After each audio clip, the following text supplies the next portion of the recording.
दहागाव कातबाव व वांद्रे पिवळी इथे वन्यजीव संवर्धन जनजागृतीसह वृक्षारोपण सोहळा संपन्न. शहापूर तालुक्यातील दहागाव कातबाव तसेच वांद्रे पिवळी येथील शासकीय आदिवासी आश्रमशाळांमध्ये पर्यावरणवादी सामाजिक संस्था दहागाव, वन विभाग शहापूर, दहागाव परिमंडळ आणि the welfare of stray dogs NGO Mumbai यांच्या संयुक्त विद्यमाने वन व वन्यजीव संवर्धन जनजागृती कार्यक्रम तसेच वृक्षारोपण सोहळा उत्साहात पार पडला.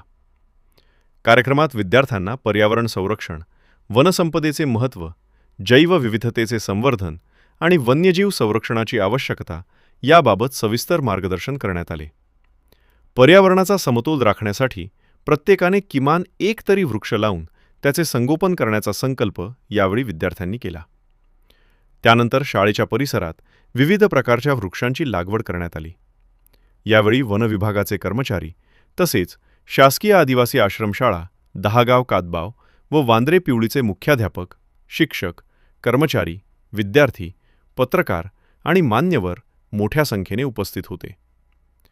पर्यावरण संवर्धनासाठी विद्यार्थ्यांमध्ये जागरूकता निर्माण करणारे असे उपक्रम सातत्याने राबवणे ही काळाची गरज असून वृक्ष संवर्धन आणि वन्यजीव संरक्षणासाठी प्रत्येक नागरिकाने सक्रिय सहभाग घ्यावा असे मत उपस्थित मान्यवरांनी व्यक्त केले. या उपक्रमाचं आयोजन पर्यावरणवादी सामाजिक संस्थेचे अध्यक्ष रवींद्र गोतरणे व अजय गोतरणे यांच्या पुढाकारानं करण्यात आले होते. प्रसाद भोईर, शब्दक्रांती न्यूज.